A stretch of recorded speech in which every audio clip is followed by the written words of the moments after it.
3 to decline a biscuit, and 4 to thank the driver when he handed her bag down from the rack. The bag was not large. It held 2 dresses, a change of underlinen, a cooking tin, a dog-eared ledger she'd been using for 3 years, and a needle case her mother had given her the day she married Edmund Voss.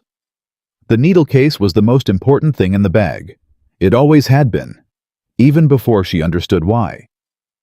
She stood on the hard-packed road and looked at what she'd come for. The Decker Ranch did not look like salvation. It looked like a place that had given up on itself sometime around 1871 and never quite recovered. The main house sat back from the road at the end of a rutted track, its porch sagging on the left side like a man favoring a bad leg. 2 of the porch boards had buckled entirely. The windows facing the road were dark. One of them was boarded over with rough-cut planking that hadn't been sealed properly, so the wind had gotten underneath and begun to peel it back. The garden to the east was mostly thistle. The hayloft above the attached barn had a gap in the eave where something, weather or neglect or both, had peeled the wood back. A tool shed to the rear had lost its door entirely and stood open to the elements. Marin looked at all of this without expression. She'd seen worse. She had in fact lived worse for the last 8 months of her marriage, and for the 4 months after Edmund died, when she'd been trying to hold their homestead together with nothing but calloused hands and a ledger that kept telling her the same ugly story, no matter how many times she added the numbers. 4 days. That was what she had. 4 days before the Laramie Savings and Lending Company sent a man out to put a notice on her door. She knew that notice by its official language. She'd read one before, nailed to the door of a neighboring widow the spring before last. That woman had been gone within a week, riding east on the stage, her face closed and exhausted. Marin was not going east. She picked up her bag.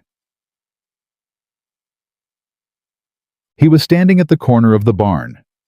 She hadn't seen him when she got off the coach. He'd come around from the far side, probably from checking the horses, and he was wiping his hands on a rag that had not been cleaned for some time. He was tall. That was the first thing. Tall and broad through the shoulders in a way that looked less like strength and more like the kind of body that had simply been worked hard and shaped accordingly, like a fence post, functional and unapologetic. His face was weathered past his years. She guessed him at 35, maybe closer to 40. Dark hair too long at the collar. A jaw that looked like it had made up its mind about something years ago and never reopened the question. He looked at her bag. He looked at her. Then he said it. "Can you sew? Not hello. Not you must be Mrs. Voss. Not did you have a safe journey?" Just that. 4 words. Flat and direct as a land survey. Marin felt something shift in her chest. Not quite offense, not quite surprise. Something more like recognition. She had known men like this. Men so long accustomed to function over formality that courtesy had atrophied like a muscle no longer used. She met his eyes. "Yes," she said. "I can sew." He nodded once, as though she'd confirmed something he'd already decided. "Kitchen's through the back. Fire needs stoking." And he turned and walked back around the barn. She did not stoke the fire first. She set her bag inside the door and walked slowly through the house instead, through the front room, the kitchen, the narrow hall that led to 2 back rooms and a root cellar that smelled of damp earth and old potatoes. She moved quietly the way she always moved when she was thinking, which was most of the time. Her hands touched door frames pressed against window casings to test their seal, tapped a floorboard in the kitchen that responded with a deep hollow sound rotted underneath, she noted, but not dangerously so. Not yet. The kitchen itself was survivable. The iron stove was good old majestic range, solid as the day it was cast, though the flue damper was stuck and would need freeing. The table was scarred but level. The shelves held canned goods, some labeled, some not. There were mouse droppings in the corner behind the flour barrel. She found the household ledger on the shelf above the dry sink. She didn't mean to look at it right then. She'd only been inside 10 minutes. But it was sitting there open, and her eyes went to it the way her eyes always went to numbers automatically, the way other people's eyes went to faces. She picked it up. She read 3 pages. Then she set it down carefully, The way you set down something that might break, and she stood very still for a moment. The ledger told a story. Not a good one. Kid. Cal Decker came in through the back door at 1:30, bringing cold air and the smell of horse and hay with him. He stopped when he saw her at the kitchen table. She had the ledger open in front of her. She also had a sheet of her own paper. She'd found it in her bag, without looking, fingers locating it by habit, and she was writing. "What are you doing?" he said. "Checking your accounts," she said without looking up. The silence that followed had weight. "I didn't ask you to do that," he said. "No." She agreed. She put her pen down and looked at him. "But someone should have done it 6 months ago. You've been double billed for the August grain delivery. $42. And there's an entry in October that looks like a renewal payment on your land note, except the note number doesn't match the one in the deed summary you've got folded in the back cover. That concerns me more." He stared at her. She stared back. She had dark eyes, nearly black in the kitchen's dim light, and whatever was behind them was steady and entirely unimpressed with silence as a form of intimidation. "You read the deed summary," he said. "It was in the ledger." "That's my property." "Yes," she said. "It is. And you'd like to keep it that way, I imagine." Another silence. She watched him decide something, could see it moving across his face the way weather moves across open country, visible from a distance, arriving slowly, impossible to stop once it got started. "The stove needs," he started. "The flue damper is stuck," she said. "I'll free it before supper. The floor plank by the dry sink is soft underneath, not dangerous yet, but it'll need addressing before winter. The garden's full of thistle, but the soil underneath is workable. You've got a good well, I expect, or you wouldn't have run cattle here this long." He had not moved from the doorway. "The board on the front window," she continued, "has been peeling away from the lower left corner. Once the cold sets in properly, you'll lose heat through that gap faster than the stove can replace it." Cal Decker put his hand on the doorframe. "Mrs. Voss," he said finally. "Yes." "Did anybody tell you what I was hiring for?" "A housekeeper," she said. "Cooking, mending, general care of the domestic arrangements." "That's right." "Then I suggest you let me do my job," she said pleasantly, and picked her pen back up. He left without another word. Marin let out a breath she hadn't realized she'd been holding slow and controlled through her nose. Her hand under the table where he couldn't see, it was pressed flat against her thigh. It was a habit she'd developed, pressing her palm down hard on her leg when she needed to keep her face calm. Edmund had called it her stone face. He'd meant it as criticism. She'd always thought of it as armor. She looked at the ledger again. The October entry troubled her more than the double billing. The double billing was careless record-keeping, probably by whatever feed merchant Cal used, easily disputed money recoverable. But the land note discrepancy was different. If the payment in October had been applied to the wrong note, or worse, if someone had applied it deliberately to a different account, then Cal Decker might be in default on his original land obligation without knowing it. And if he was in default, then the bank or whoever held the note could move to collect. She thought of the notice on her own door, the one that would go up in 4 days. She thought about what happened to people who lost their land notes in Wyoming in 1882. She wrote faster. Supper that night was salt pork and cornbread and a can of preserved tomatoes she found on the back shelf.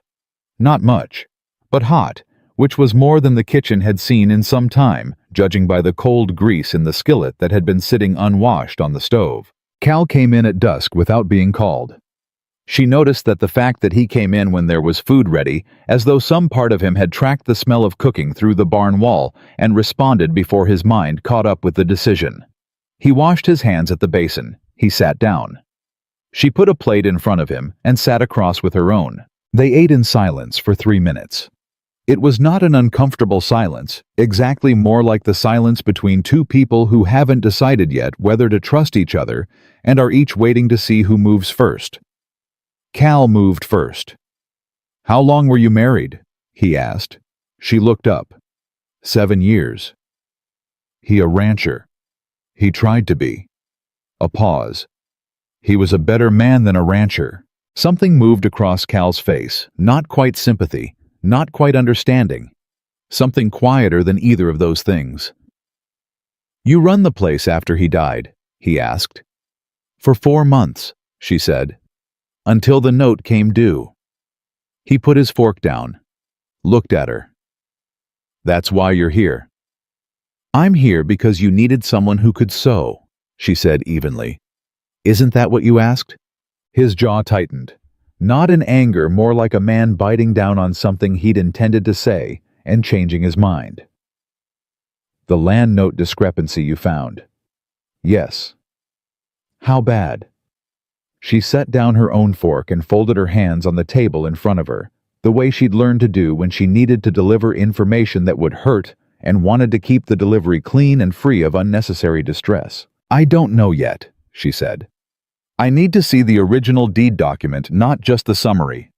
And I need to know the name of whoever holds the note, the actual holder, not just the bank's servicing agent." He was quiet. "Cal." She said his name first time she'd used it, and she saw him register it, a slight shift in his posture. "I've been through this, on my own land. I know what this looks like when it's going the wrong direction, and I'm telling you that right now, yours might be." "You're sure?" "I'm not sure of anything except the numbers in front of me," she said, "but the numbers concern me." The fire in the stove ticked quietly. "The deed's in the strongbox under the bed in the back room," he said finally. "I'll need to look at it tonight," she said. He nodded once. She picked up her fork again. She worked at the kitchen table by lamplight until past midnight. The deed was worse than she'd feared. Not catastrophic, not yet, but the land note payments had been recorded in 2 separate ledgers by 2 different hands, and somewhere between the 2 6 months' worth of entries had diverged. What Cal believed he'd paid on his note and what the surviving written record showed were not the same number. The gap was not enormous in dollar terms, perhaps $60, perhaps $70, but in terms of default standing, it was significant enough to matter. She also found tucked inside the deed cover a handwritten receipt. The receipt was dated March of the previous year. It bore the signature of a man named Heron Cutter. She read it twice. She set it face down on the table and pressed both palms flat against the wood. Heron Cutter. She'd heard that name twice since she'd arrived in the territory. Once from the station agent in town, who'd used it in passing with the particular casual care of someone who wanted to mention a thing without appearing to dwell on it. And once from the woman at the dry goods counter who had said it while looking at the floor. Men whose names people said while looking at the floor were not men who played by frontier conventions of fair dealing. She turned the receipt back over. It was for a personal loan, $20 lent by Cutter to Edmund Voss. No wait. She looked again. Not Edmund Voss. Cal Decker.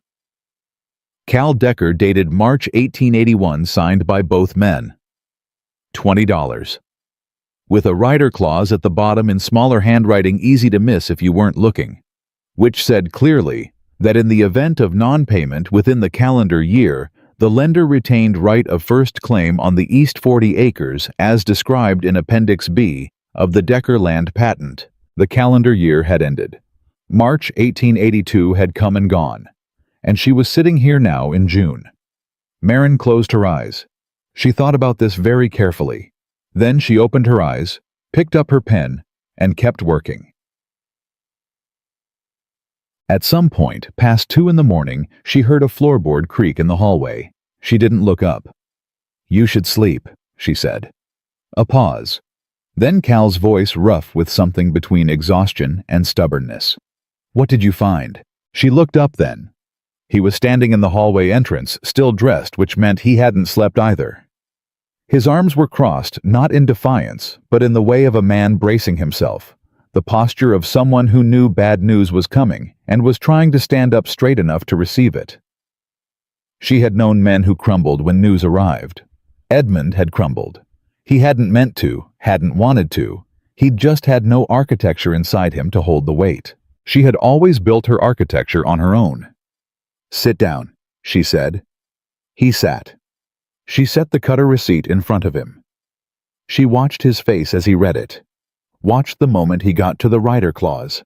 Watched the color change, not dramatically, not in the way men in dime novels went pale at revelation. Just a slight tightening around the eyes, a controlled, careful adjustment. "He came to me in March of last year," Cal said slowly. "My north fence needed repair. I didn't have cash on hand." "Did you read this when you signed it?" A long pause. "He said it was standard," Cal said. She held his gaze. "Did not say you should have read it. Did not say this is how men like Cutter operate. Did not say any of the true things that would not help him now. The payment deadline has passed," she said instead. "Which means technically he has a claim. Whether that claim is legally enforceable depends on whether the rider clause is valid under Wyoming territorial land law, and that depends on the specific language of your original patent. Is it valid?" She picked up the paper she'd been writing on. "I've been working through the territorial code. There's a renewal clause in land note law from 1879 that limits third-party rider agreements if they conflict with the primary note holder's interests. Your original patent was issued through the Federal Land Office, which has priority. Cutter's rider may not be enforceable against a federally issued patent without explicit consent from the Land Office." He stared at her. "May not be," he said. "May not be," she agreed. "I need to verify the specific statute language, and I need to know if Cutter's been paid anything against that $20 since March." "He hasn't come for it," Cal said.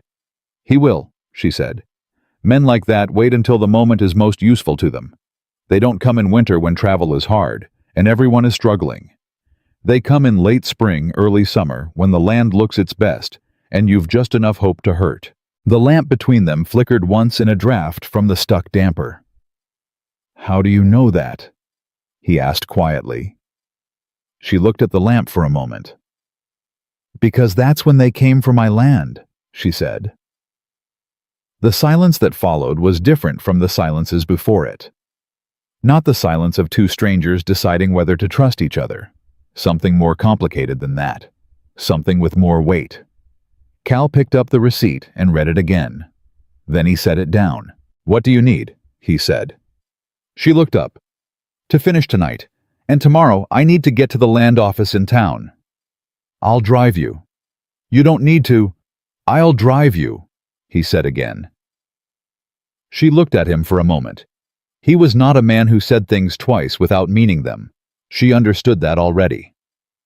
"All right," she said. She picked up her pen. He didn't move. She glanced up. "Thank you," he said. And it came out slightly rough, like a word in a language he didn't use often enough to make smooth. She nodded once. He went back to the hall. This time she heard him stop at the far room, heard the soft close of a door. Maren Voss turned back to her work. Outside, the Wyoming wind moved through the ridge pines. The lamp burned steady. And somewhere deep in the numbers on that table, she could feel the shape of a way through this, thin as a needle, precise as a seam, if she could just find the right thread. She always found the thread. That was what she did. She was already at the table when Cal came out at 5 in the morning. Not still there from the night before she'd slept maybe 3 hours on top of the blanket in the back room with her boots still on. But she was up before the sky turned, and the lamp was burning again, and there were 2 new sheets of paper covered in her small, precise handwriting laid out beside the original ledger. Cal stopped in the doorway. He looked at her. He looked at the papers. He looked at the stove, where somehow impossibly, the flue was drawing properly, and a fire was already going, and a pot of coffee was sitting on the back plate. "You fixed the damper," he said. "Last night, before I slept." "How?" "Wrapped a rag around a wooden spoon and worked it loose from the inside." She didn't look up. It wasn't seized, just hadn't been moved in so long it forgot how. He stood there for another moment. Then he went to the stove and poured a cup of coffee, and sat down at the far end of the table, and she could feel him reading over the papers from that distance, trying to understand what she'd built in the dark hours while he slept. I found the statute, she said. He set down the cup. Wyoming Territorial Land Code 1879, Section 14, Subsection 3. She turned one of the sheets toward him. A rider agreement attached to a federally issued land patent is not enforceable if it creates a competing claim against the primary note holder without prior written consent from the issuing land office. Cutter never got that consent. He couldn't have the land office doesn't issue that kind of approval quietly. There'd be a record. Cal picked up the sheet. Read it. So he doesn't have the claim, he said slowly. He has a piece of paper that looks like a claim, she said. That's different. But if he presents it to a territorial judge who doesn't know the code, or if you're not in the room to contest it, then that piece of paper can do a great deal of damage before anyone sorts out the truth. He was quiet. He'll know that, she said. Men like Cutter always know exactly how far their paper will take them before someone pushes back. Cal set the sheet down, looked at her directly. What do we do? She noticed the we. She suspected he did not notice it himself. We go to the land office today, she said. We get a certified copy of your original patent with the federal notation. We also request a review of your note payment history from their records. If any payments were misposted, the federal file will show the correct accounting. That gives us two things, proof that the rider is unenforceable and a clean payment record that disputes the default claim. And the double billing from the grain merchant. I'll write a formal dispute letter this morning, she said. He'll have to refund or credit. It won't be a fight, the record is clear. He either made an error or he hoped you wouldn't check. Cal's jaw moved slightly. I didn't check. No, she said. Not unkindly, just a fact. He looked at the table. My wife used to handle the books. Marin was very still for a moment. I didn't know you'd been married. 3 years ago, he said. She went back east. Said Wyoming was no place for a life.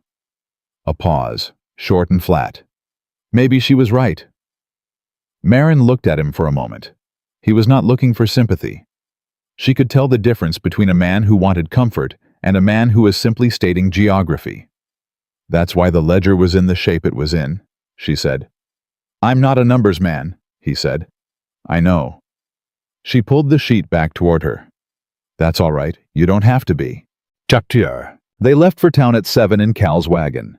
It was a long ride, over an hour each way, on roads that were more suggestion than surface, and they were mostly quiet, but it was a different quiet than the day before. The silence had texture now. It had the shape of things that had been said, and things that were still being considered. About 20 minutes out, Cal spoke. The Cutter receipt, he said. How did you know to look for something like that? I didn't, she said. I was looking at the payment records and the numbers weren't resolving cleanly, so I went back to the source documents. She paused. My husband had a receipt like that.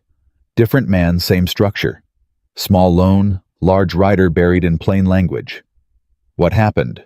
He signed it. Another pause. He didn't read it, which is how Cutter's men prefer it. By the time I found it, we were already past the default date. She looked at the road ahead. I fought it for 4 months. Got as far as proving the rider was unconscionable under Missouri territorial standards, but we were in Wyoming by then, and the judge was not interested in Missouri standards. She said it plainly, no bitterness in her voice, but her hand pressed flat against her thigh. Cal glanced at her. That's how you lost the homestead. That's how Edmund lost the homestead, she said. I just happened to be living in it at the time. He didn't say anything for a moment. I'm sorry, he said finally. She looked at him sidelong. The word came out like he'd had to find it in a drawer, where things rarely used got stored, a little stiff, a little unfamiliar in his mouth, but genuine. Thank you, she said. They rode another mile in silence. You know his name? Cal said. Cutter. You knew it before you found the receipt. It wasn't a question. I've heard it, she said carefully. He operates through the territory, Cal said. His voice had gone flatter now, the way voices go flat when a man is keeping himself from going somewhere heated. Small loans, buried riders. He's done it to 3 ranches in this county alone that I know about. Dillard's South 40, the Keene Widow's water access, and the Morrison homestead before they sold. Marin turned to look at him fully. Did any of them fight it? Dillard tried. Cutter had a lawyer from Cheyenne. Dillard had himself in a handshake agreement.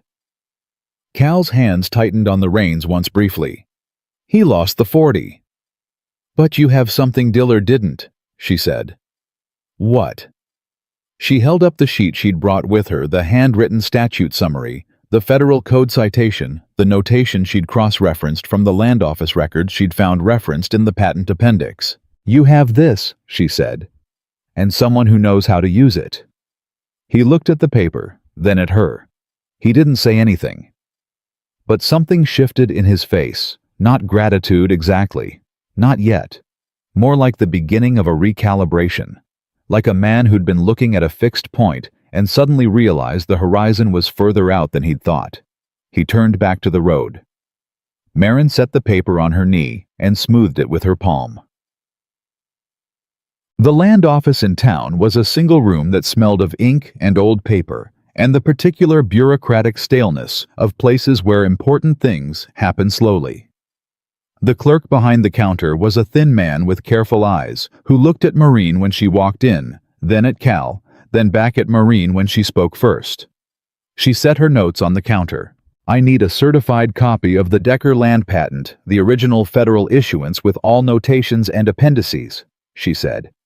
And a review of the payment record on the primary note. I believe there may be a posting discrepancy in the October and November entries. The clerk blinked. And you are? Marin Voss. I manage the Decker accounts. She said it without hesitation, without qualification, without the half-apologetic softening that most women of her time and station would have added instinctively. The clerk looked at Cal. Cal said nothing. Just looked back at the clerk with the particular steady expression of a man who has decided to let the person next to him handle something and has enough sense not to undermine them while they're doing it. The clerk pulled the file. It took 40 minutes. Marin stood at the counter the entire time reading each page as the clerk produced it, asking pointed questions about specific entries, requesting 2 rechecks on the payment ledger, and writing notes in her own hand that she then compared against the federal records line by line. Cal stood slightly behind and to her left. He didn't speak. He watched. What he watched was a woman who moved through paperwork the way he moved through a difficult fence repair methodically, without wasted motion, without self-doubt, reading each problem as it appeared and solving it before moving to the next one. There was no performance in it, no attempt to impress. She was simply doing what she knew how to do, the way people do things they have done long enough that the knowledge lives in their hands and eyes rather than just their minds. He found that unexpectedly he did not want to look away. When the clerk produced the certified copy of the patent, Marin read the appendices carefully, then turned to the specific section regarding rider agreements. She read it twice. There it is, she said quietly. She turned the page toward Cal and pointed to a single paragraph third from the bottom that he would never have found on his own. He read it. He read it again. The rider's unenforceable, he said. Not just unenforceable, she said. Potentially fraudulent. The language here requires that any rider agreement against a federal patent be registered with this office within 60 days of signing. Cutter's wasn't registered. She looked at the clerk. Is there any record of a rider filing against the Decker patent? Any supplemental claim from a Heron Cutter? The clerk checked. He shook his head. Then the rider is not only unenforceable, Marin said evenly. It's void ab initio. It never legally attached to the patent at all. Cal looked at her. Something crossed his face that he didn't entirely manage to keep out of his expression. Something that was not quite the word relief, too large for that, too complicated. Write me a certificate, she said to the clerk, showing no supplemental claims have been filed against the Decker patent. I need it notarized. The clerk nodded and reached for his stamp. They stopped at the dry goods store on the way back to the wagon. Marin needed thread, real thread, not the frayed spool she'd found in the kitchen drawer, and a new draw knife, if the hardware side carried them because the porch boards were going to need proper shaping before they could be replaced. Cal stopped outside the store while she went in. When she came out, he was talking to a man she didn't recognize. The man was standing with his back to her, but she could read the conversation from the outside, the particular posture of two men who know each other but do not like each other, one of them choosing friendly language and the other not bothering. She stopped on the step. The man turned before she reached them, as though he'd heard her boots on the board. He was perhaps 50 heavy across the shoulders, with a face that had learned to arrange itself into a pleasant expression that didn't quite reach his eyes. He looked at her the way men like that always looked at women like Marin, a quick, complete assessment that filed her under a category and moved on. "This your housekeeper," he said to Cal. "This is Mrs. Voss," Cal said. His voice was level, controlled. The man extended his hand to her. "Heron Cutter," he said. "Pleasure." Marin shook his hand because it would have been conspicuous not to. His grip was firm in the deliberate way of men who use a handshake to communicate something they prefer not to say out loud. "I've heard your name," she said pleasantly. "Good things, I hope," he said. "Informative things," she said. Something moved in his eyes, a reassessment quick and carefully hidden. "Cal," he said, turning back. "I've been meaning to come out. That business from last March, the loan agreement. The year's well past, as I'm sure you know. I thought we might settle it before it needs to go to any kind of formal proceeding." "I appreciate that," Cal said. Cutter smiled. The smile had the quality of a tool being used for a purpose it wasn't originally designed for. "I'm not an unreasonable man. We've been neighbors a long time." "We have," Cal agreed. Marin kept her face entirely still.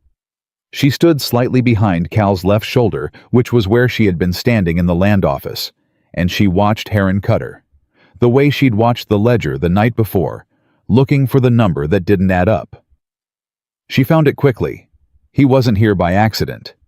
He'd either seen them come into town, or he'd been watching for a trip to the land office. The timing was not coincidence.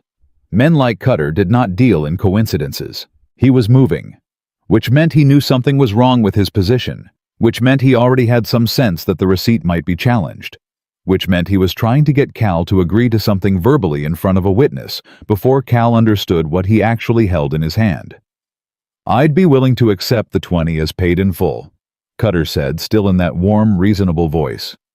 "Just your word on it right here, between neighbors. No need to involve paperwork." "That's very generous," Cal said. "You don't need to decide this moment," Cutter said. "But the longer it sits—" "We've just come from the land office," Marin said.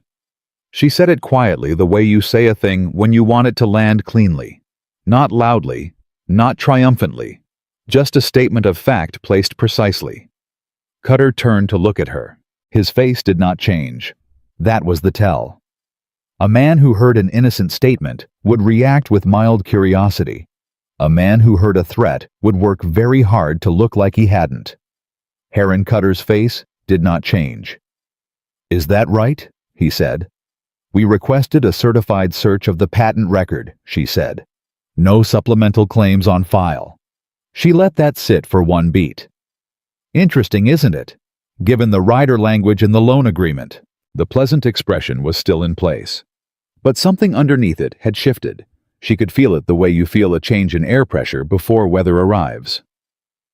"Well," he said, "perhaps we should take some time. No rush." He nodded to Cal. "Cal." He nodded to Marin. "Mrs. Voss." He walked away down the street. Cal waited until he was out of earshot. "He knew," he said. "He knew the moment I said land office," she said. "He came here looking to get me to agree to something before we knew what the patent actually said. Yes." She picked up her package from the step. "He'll be back, but not today. He needs to find out exactly what we found, and whether it means what he thinks it means." "Does it mean what he thinks it means?" She looked at Cal directly. "Yes," she said. "It means exactly that." For a moment, they stood on that step in the morning light, the certified certificate in her bag, the notation she'd written in her own hand folded against it, and she watched something complete itself in Cal Decker's expression. Something that had been half-formed and uncertain, and was now settling into a shape she recognized. He was beginning to understand what she was. Not a housekeeper, not a widow making do. Something considerably more. The porch boards occupied her that afternoon. She'd bought the draw knife at the hardware counter the storekeeper had given her, a look that she'd returned with complete serenity until he'd wrapped it without further comment. And she went at the warped boards with the systematic patience of someone who had done physical repair work long enough to know that the secret is never force, always angle. Cal came out of the barn at one point and stood watching. "You've done that before," he said. "My father was a carpenter," she said, not stopping. He said there were two kinds of people, those who looked at broken things and saw problems, and those who looked at broken things and saw the shape of what they'd been. She pulled the blade along the grain. "He taught me to see the second way." Cal was quiet for a moment. "The boarded window," he said. "The seal's going." "I know. I'll get to it." "I can—" "Cal." She looked up at him. "I can do it." He looked at her for a moment.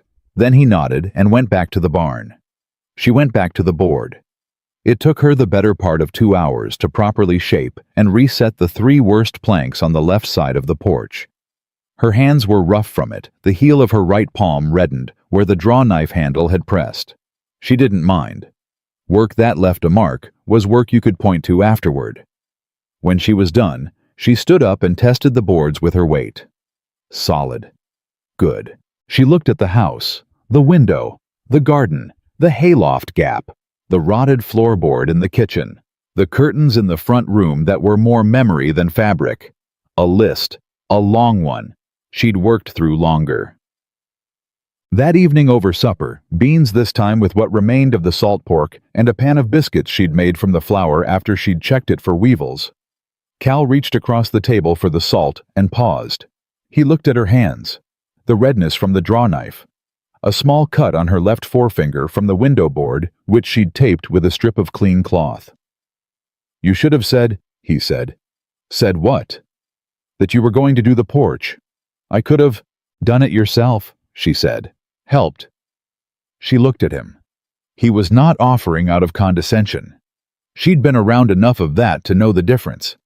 He was offering out of something simpler, less complicated, the reflexive, practical instinct of someone who saw work and wanted to share the weight. She found unexpectedly that she had to take a small breath before answering. "Tomorrow," she said. "The window board. I'll need someone to hold the exterior piece while I seal the interior casing, if you have time." "I'll have time," he said. She picked up her fork. He picked up his. The beans were good. She was a better cook than she let on, because she'd learned early that being too competent in the kitchen made people stop looking for what else you could do. "The grain merchant letter," Cal said after a while. "Did you send it?" "Left it with the postal agent this morning while you were loading the wagon." She reached into her apron pocket and produced the receipt. "They'll need to respond within 30 days. If they don't, you can file for collection through the county clerk." He took the receipt, looked at it. "Marin," he said. She looked up. "That's the second time you've done something I didn't know I needed done before I needed to ask for it." She considered that. "That's what managing a household means," she said. "No," he said carefully. "It isn't. Managing a household means cooking and mending." He set the receipt on the table between them. "This is something else." She didn't say anything. "I'm not complaining," he said. "I want to be clear about that." "I know," she said. "I just—" He stopped, tried again. "I've been running this place alone for 3 years, since Sarah left. And I've been—" Another stop, this one longer. Losing ground. Slowly. Not all at once, just a little at a time. The ledger, the payments, the fence that needed work in the fall that I put off until spring. The spring thing I put off until summer. He looked at the table. "You've been here 2 days." 1.5, she said. His mouth moved slightly, not quite a smile. Something in that direction. 1.5 days, he said. And the ledger is corrected. Cutter's receipt is voided. The porch doesn't creak anymore. The flue draws. He looked up at her. What's wrong with you? She blinked. I mean that sincerely, he said quickly. Not I mean why are you here? Doing this, answering an advertisement for a housekeeper when you could be... He gestured slightly encompassing all the evidence she'd produced in 36 hours. Whatever it is you actually are. Marin was quiet for a moment. Because the bank is taking my homestead in 3 days, she said, and I needed work. He held her gaze. And because, she continued more slowly, I am very tired of watching men sign papers they haven't read and lose things they could have kept.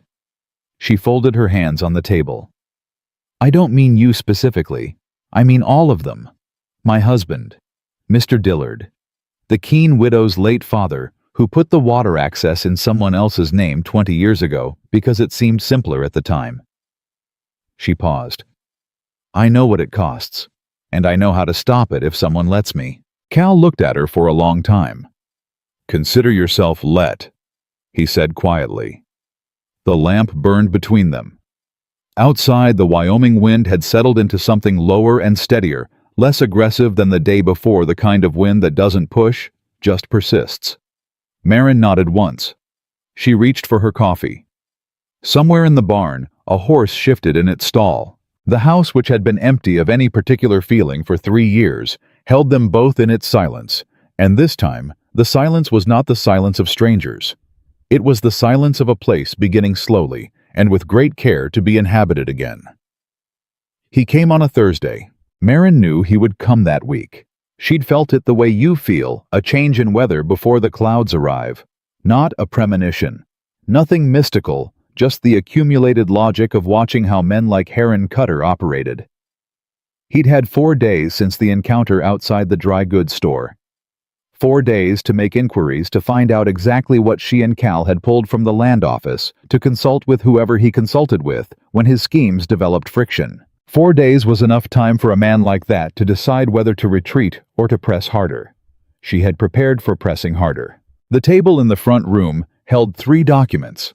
The certified patent copy with the federal notation, the notarized certificate showing no supplemental rider had been filed, and a 3rd document she'd written herself the night before, slowly and carefully, in the clear formal language she'd learned from reading every legal notice that had ever come to her door. A written declaration of the rider's void status, citing the specific statutory language from the 1879 Territorial Code, cross-referenced to the federal patent issuance date, signed by Marin Voss as account manager for the Decker Ranch, and countersigned by Cal. Cal had signed it at breakfast without asking her to explain every line. He'd read it, looked up at her once, and signed it. That had meant something to her, though she hadn't said so. She was in the kitchen when she heard the horse. 2 horses, actually. She registered that immediately. Cutter hadn't come alone. She heard Cal come out of the back room where he'd been repairing a harness. Heard his boots on the floorboard she hadn't gotten to yet, the one that still gave that hollow sound. Heard him go to the front door. She picked up the 3 documents, smoothed them once against her palm, and walked to the front room. Cutter had brought a man with him. Younger, heavyset, with the look of someone employed specifically to stand in a certain way and communicate a certain thing without saying anything at all.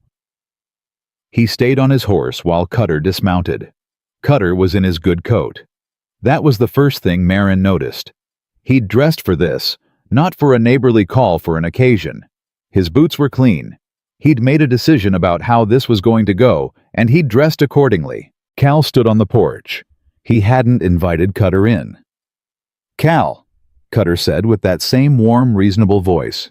"Good to see you. Got a few minutes?" "What do you need, Heron?" Cal said. No preamble, no reciprocal warmth. Marin noted with quiet satisfaction that Cal had dropped the performance entirely. No social padding, just a direct question that established from the first syllable that this was Cal's property and Cal's time, and Cutter was a visitor requesting something, not a man arriving with authority. Good.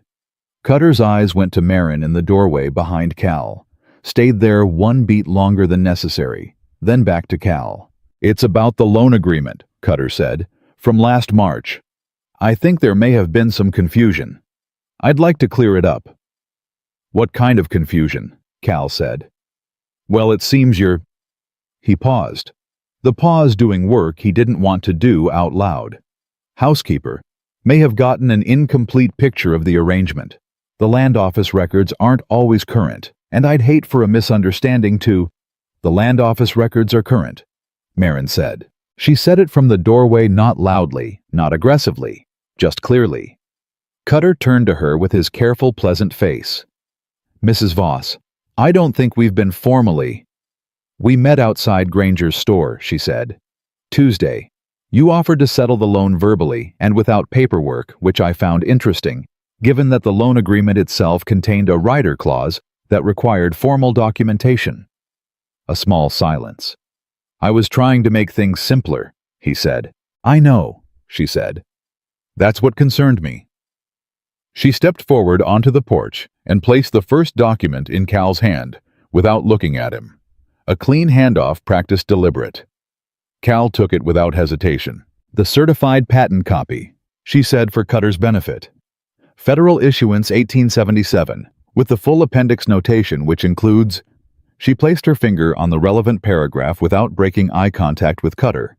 "The requirement that any supplemental rider agreement must be registered with the issuing land office within 60 days of execution. Your rider agreement was executed in March of last year." She looked at him. "Can you tell me the registration date?" Cutter's pleasant face didn't move, but his eyes did. A small controlled shift, a man calculating. "Records aren't always complete," he said. "This one is," she said. She held up the second document, the notarized certificate.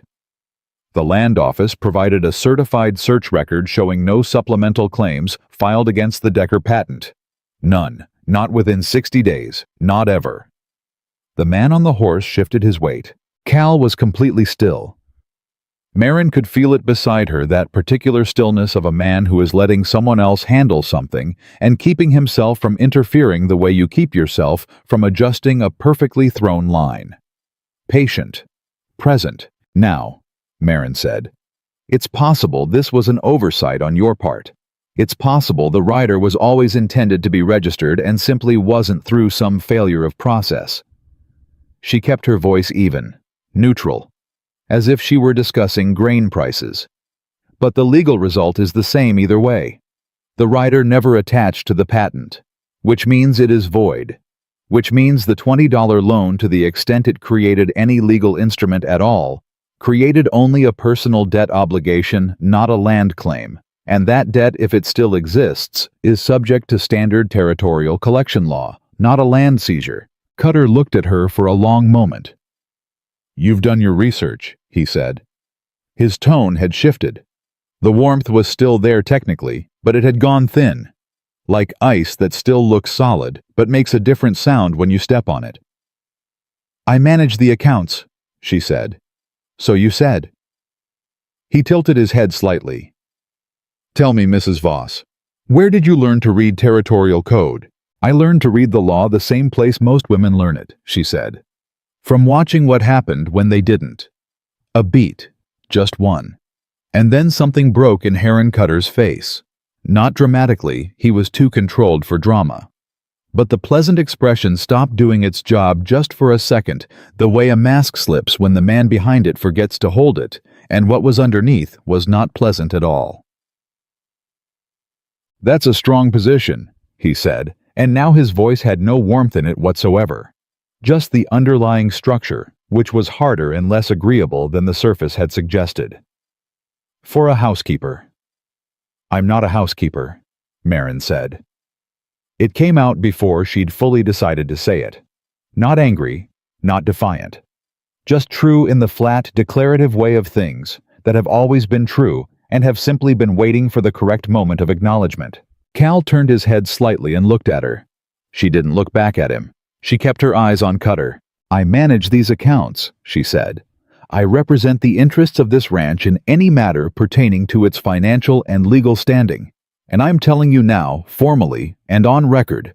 She held up the third document, that the Decker Ranch considers the March 1881 Rider Agreement null void and without legal force. Any attempt to present it to a territorial court will be met with this documentation, this statutory citation, and a counterfiling for fraudulent encumbrance of a federally issued land patent. The word fraudulent hung in the air between them like smoke.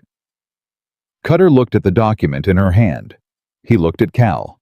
Cal met his eyes with the steady, flat gaze of a man who has nothing left to prove and knows it. "You'd have a hard time making that charge stick," Cutter said finally. "Maybe," Marin said, "but you'd have to answer it. In court, in front of a territorial judge who would also be looking at the Dillard 40 the Keene water access and the Morrison homestead."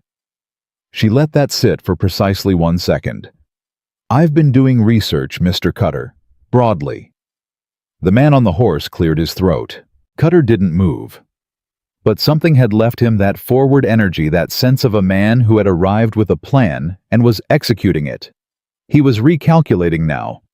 She could see it. The math was no longer working the way he'd expected. "This isn't finished," he said. "No," she agreed. "But today's business is." She looked at him steadily. "I think you know your way out." He held her gaze for 3 full seconds. She counted. Then he turned, walked to his horse and mounted. The younger man turned his horse immediately. Cutter did not look back. They rode.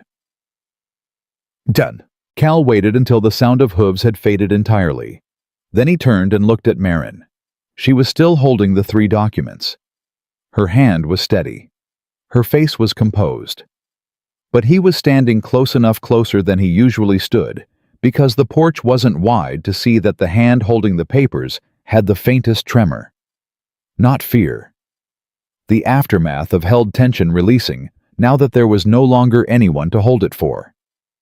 "Marin," he said. "I know," she said. "That may have accelerated things. If he decides to file before we can be—" "Marin." She stopped. He was looking at her with an expression she didn't have an immediate category for. Not the recalibrating look from before. Something more direct than that. Something that had arrived without the usual slow approach. "You just told Heron Cutter that you represent this ranch," he said. "I overstepped," she said. "I should have asked." "No," he said. "I mean, you told him that like you meant it." A pause. "Did you mean it?" She looked at him. Her first instinct was the careful answer, the qualified answer, the answer that left room for retreat. She'd learned to give those answers over 7 years of marriage to a man who needed her to be smaller than she was in order to feel the right size himself. But Cal Decker was not that man. "Yes," she said. "I meant it." He nodded slowly, as if something had just been confirmed that he'd been working toward for several days. "Good," he said. He took the 3rd document from her hand gently, just lifting it out of her fingers, and looked at it. "Read the signature line." His name, and then below it in her careful handwriting, Marin Voss, Account Manager, Decker Ranch. He folded it and put it in his breast pocket. She watched him do that. Something moved in her chest that she didn't have immediate language for. "The floorboard," she said, because she needed to say something practical before whatever was moving in her chest got large enough to require acknowledgement. "What?" "The kitchen floorboard. The one that gives. I want to get to it today." She looked at the house. "I'll need you to help me pull the plank. It'll need 2 people." He looked at her for another moment. Then the corner of his mouth moved that same, almost, not quite a smile she'd been cataloging since the first morning. "All right," he said. "Let me get the pry bar." They worked on the kitchen floor for 3 hours. The rotted plank came up in pieces worse underneath than it had looked, the subfloor damp and dark, where water had been getting in for years, through a failed caulk joint above the dry sink. Cal saw it and said a word under his breath that he then glanced at her sideways about. "I've heard worse," she said, already on her knees, probing the extent of the damage. "How bad?" he asked. "Repairable. It hasn't gotten to the joist." She sat back on her heels. "We'll need to let it dry before we lay new planking." A day, maybe two if the weather stays damp. In the meantime, I can put down the boards from the porch offcuts. They're the right thickness I measured." He looked at her. "You measured the porch offcuts." "When I was shaping them, in case. In case the kitchen floor needed them. In case anything needed them," she said. "It's useful to know what you have." He crouched down beside her to look at the subfloor.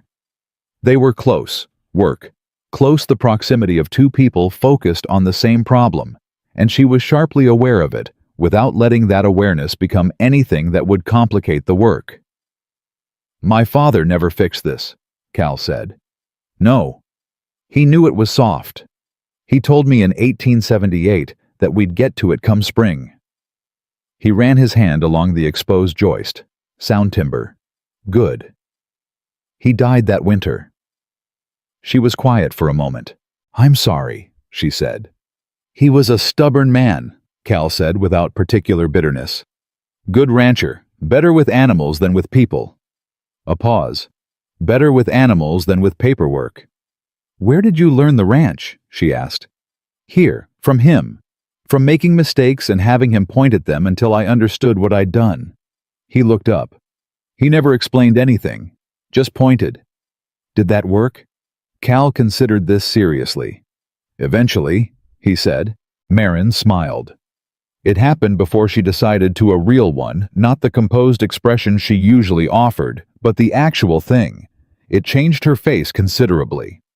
She felt Cal register it from the side without looking directly at her, the way people register sudden light.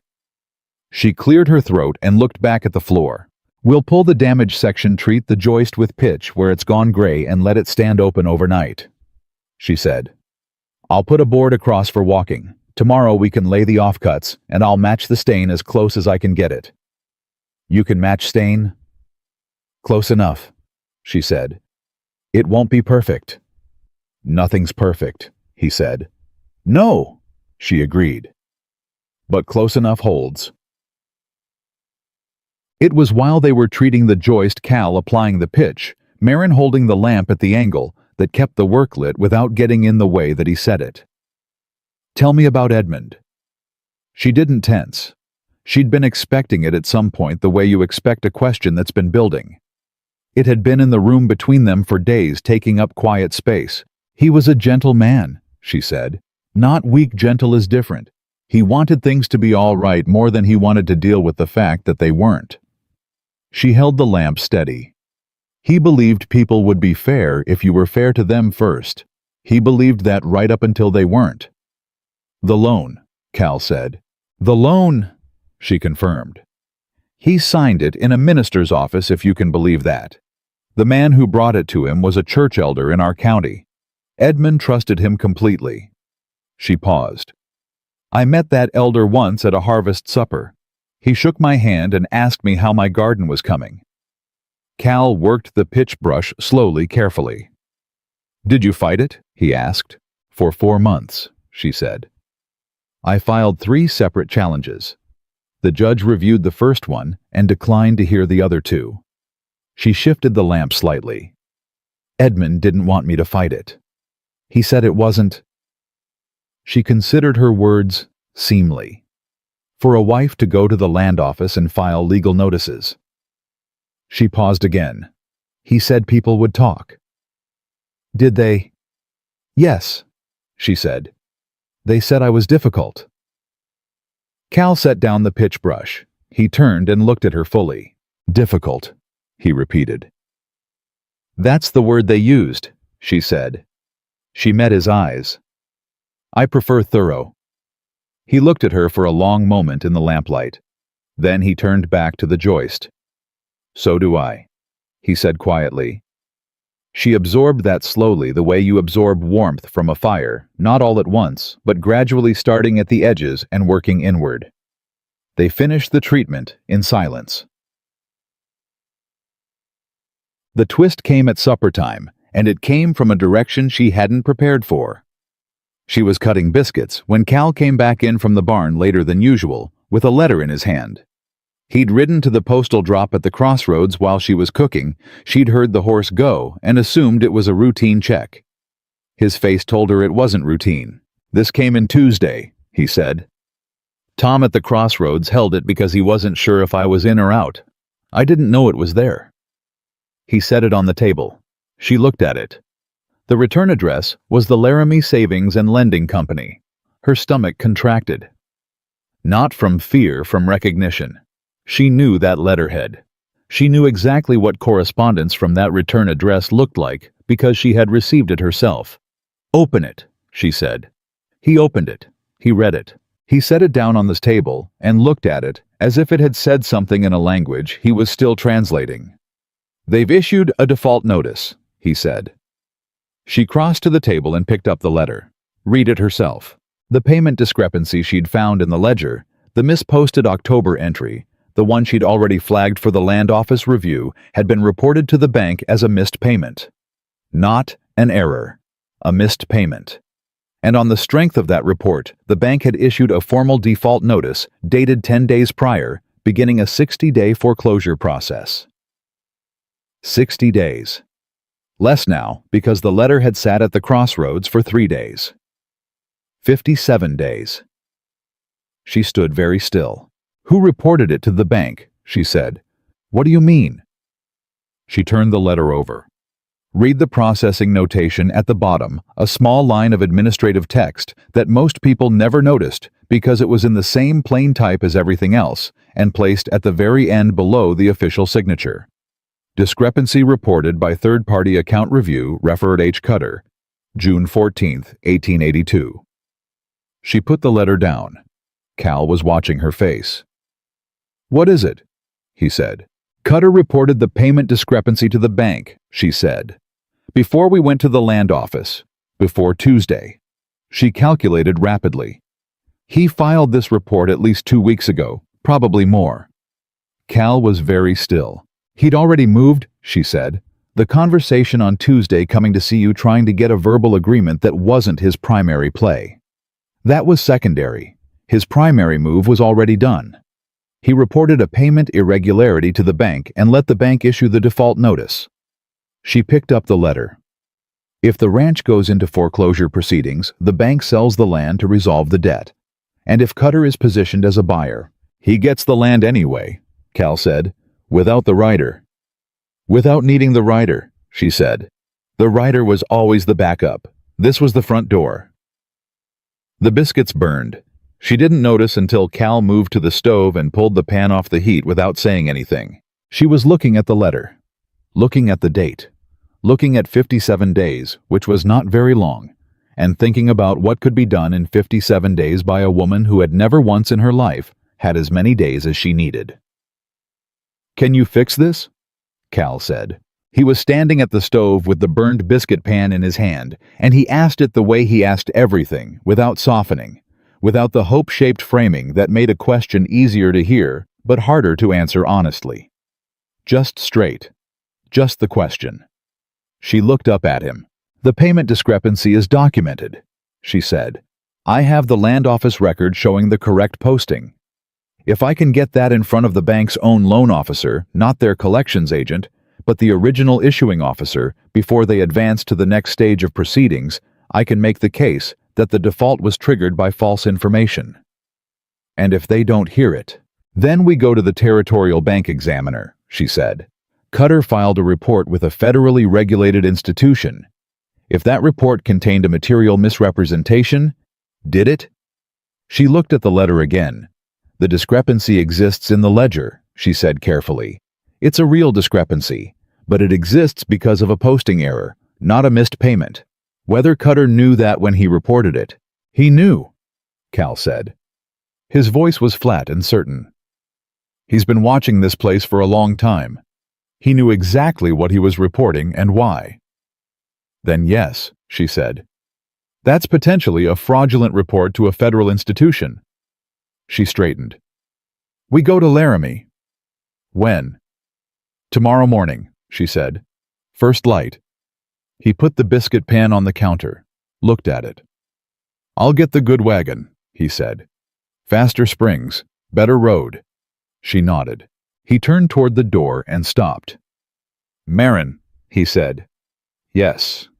You're not going to lose this one." She looked at him. He was standing with his back half to her, and he said it without turning around. Fully said it in the same flat, unadorned way he said everything, without performing certainty, without the bright, false confidence people put on when they don't quite believe what they're saying. He said it the way you state a fact. Her chest did the thing again, that unmanageable movement she kept not having language for. "No," she said, "I'm not." He went out to see to the wagon. She stood in the kitchen in the smell of burned biscuits and wood smoke, and turned the letter over in her hands and began in the back of her mind to build the case, line by line, document by document. The way her father had taught her to build, not by hoping the structure would hold, but by checking each joint until she was sure. 57 days. She'd worked with less. She was still at the table at midnight writing when she heard the floorboard in the hall. Not the rotten one that one was open to the subfloor now carefully boarded over. The sound came from further down. Cal appeared in the doorway. He looked at her. He looked at the papers. He set a cup of coffee on the table beside her hand without saying anything and turned to go. "Cal," she said. He stopped. "Thank you," she said. He turned back slightly. In the lamplight his face was tired and something else, something quieter and less defended than the face he wore in daylight. "Don't stay up all night," he said. "I'll sleep when it's done." "It's never done," he said. "You know that." She looked at him. "No," she agreed.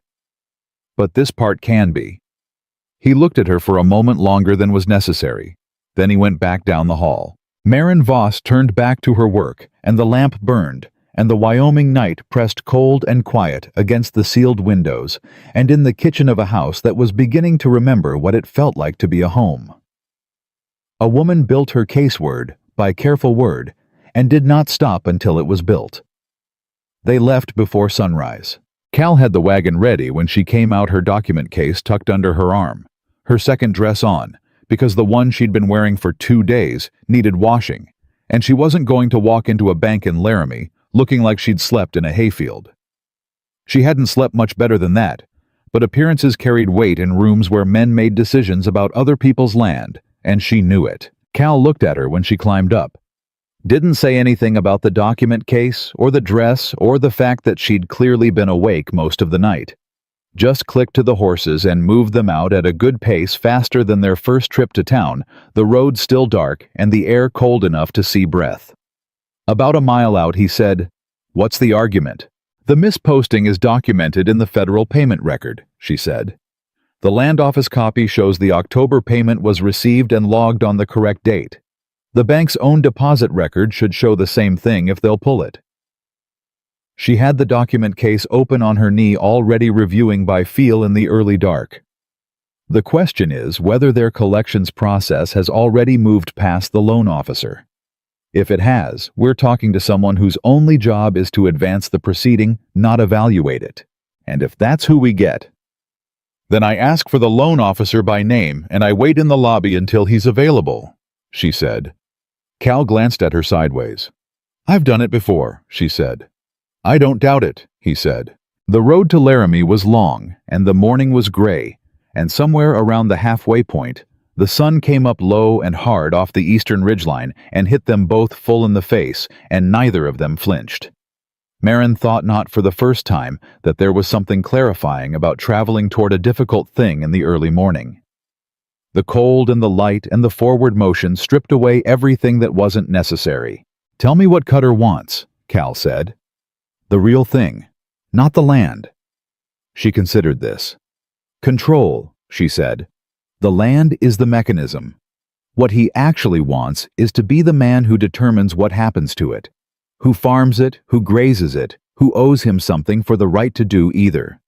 She paused. Men like Cutter don't actually want property. They want the leverage that property gives them over people. "He's done it enough times," Cal said. "Dillard, Keene, Morrison, and each one probably thought they were the exception," she said. "That Cutter was a reasonable man, that they could work it out." She looked at the road ahead. "He cultivates that impression very carefully." "Until Tuesday," Cal said. Until Tuesday, she agreed. He was quiet for a moment. You rattled him, he said. I informed him, she said. Same thing, he said. For a man like that. The Laramie Savings and Lending Company occupied the ground floor of a 2-story brick building on the main street with a name board above the door that had been painted recently, new enough that the gilt hadn't yet started to dull at the edges. An institution that wanted to look permanent, established, beyond question. Marin walked in first. The clerk at the front counter was young, perhaps 22, with the particular nervous tidiness of someone who had gotten his first good job and was determined not to lose it. He looked at Marin, then at Cal behind her, then back at Marin when she spoke. I need to speak with the loan officer on the Decker Ranch account, she said. The name on the original issuance. That would be Mr. Harlan, the clerk said. Is he in the building? Yes, but Tell him Cal Decker is here regarding the default notice received on the 14th, and that we have documentation that materially affects the bank's position. She set her document case on the counter. I'll wait. The clerk looked at the document case, at Marin, at Cal. Cal looked back at him with the particular expression of a man who had over the past week been slowly convinced that the woman standing next to him knew exactly what she was doing and had accordingly stopped second-guessing her. It was not an aggressive expression. It was simply settled. The clerk went to get Mr. Harlan.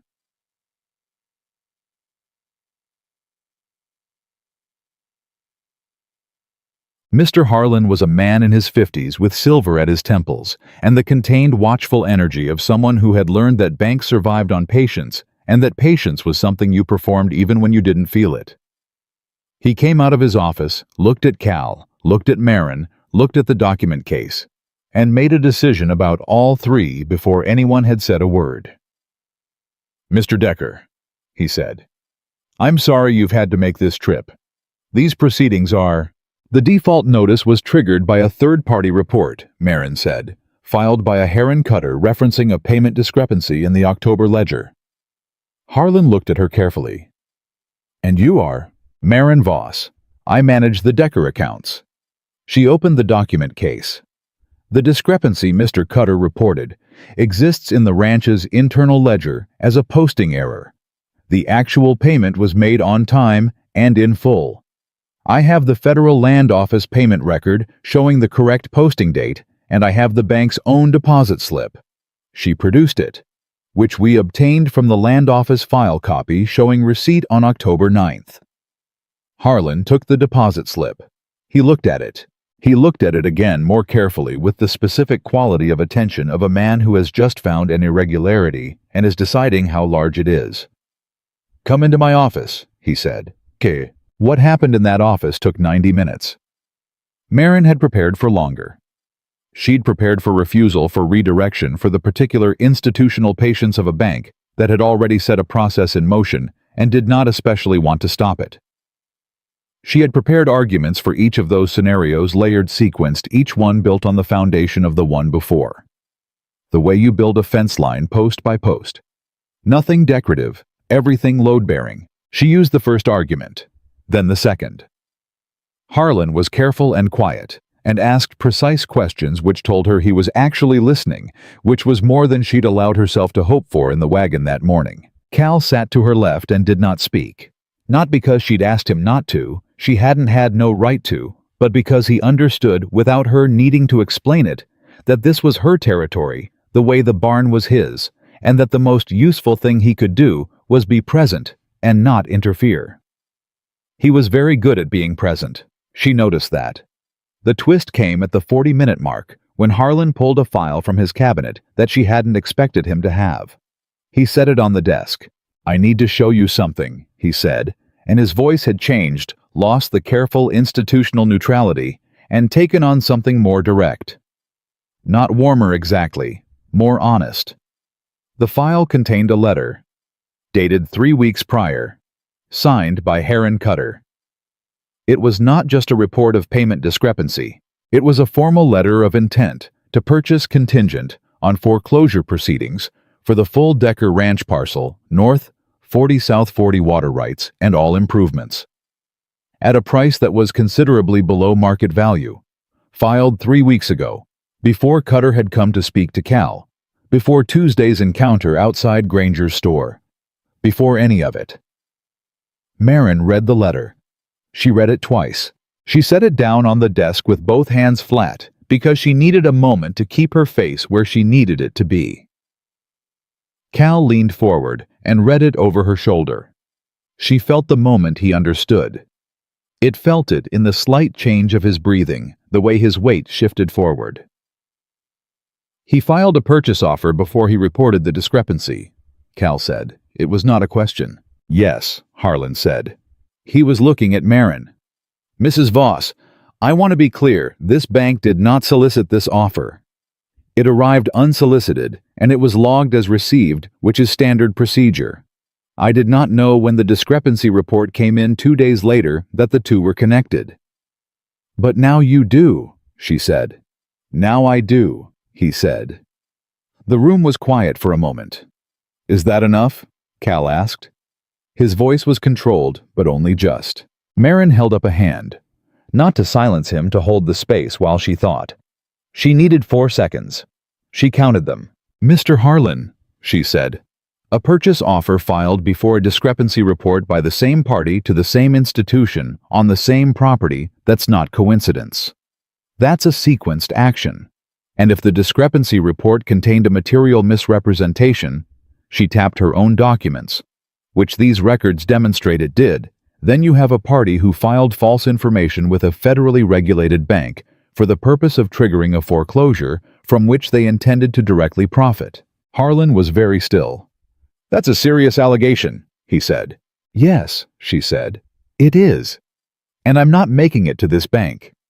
I'm making it to you personally as the loan officer of record, so that you understand what position the bank is in if it continues to advance these proceedings without reviewing the documentation I've provided. She met his eyes. I am not here to threaten your institution, Mr. Harlan. I am here to give you the information you need to make a correct decision. What you do with it is your business.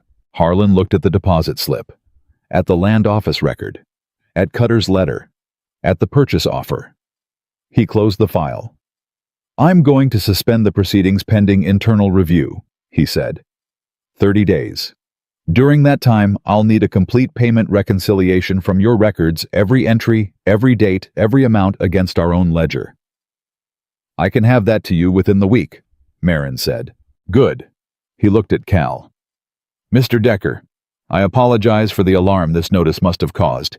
If the records confirm what Mrs. Voss has presented today, the default notice will be withdrawn. And the purchase offer, Cal said. Harlan looked at the file. Will be declined, he said, formally and in writing. They didn't speak until they were back in the wagon and 2 blocks from the bank. Then Cal pulled the horses up short in front of the feed merchants and sat with the reins loose in his hands and said nothing for a long moment. Marin sat beside him and let the silence be what it needed to be. He filed that offer 3 weeks ago, Cal said finally. Yes, while I was feeding cattle and fixing fence and not reading my ledger. He said it without self-pity, just with the particular flatness of a man acknowledging what he'd missed and what it had nearly cost him. You couldn't have known, she said. I should have read the ledger, he said. Yes, she said. You should have. She said it gently, not to wound him because she respected him too much to cushion the truth. But you know now, and the ledger will be read going forward. He looked at her. By you, he said. If you want me to, she said. He held her gaze for a moment. Then he picked up the reins. I want you to, he said, and clicked the horses forward. The reconciliation took 4 days. Marin worked through every entry in the Decker ledger from the day it was opened, cross-referencing against the bank's copy she'd obtained from Harlan, the land office record, and the receipt book she'd found in the strongbox under the bed. Cal brought her coffee and asked no questions, and occasionally sat across the table, reading a farming almanac he clearly didn't need to read in the way of a man who wanted to be in the room without making demands on the room. She found 7 discrepancies total, 5 were minor rounding errors that had accumulated over 4 years, the kind of drift that happened when ledgers were kept by someone working from memory rather than receipt. 2 were the October misposting she'd already documented, and a second error in February of the same year that had been posted to a different account entirely, not Cutter's doing, just honest carelessness at the bank's end. Every one was correctable. Every correction favored Cal. She built the reconciliation document the way she built everything: structure first, then detail, then verification. When it was done, it was 14 pages, every figure sourced and footnoted, clear enough that the bank's own examiner could follow it without assistance. She read it through one final time the morning she planned to send it, then set it on the table in front of Cal. "Read it," she said.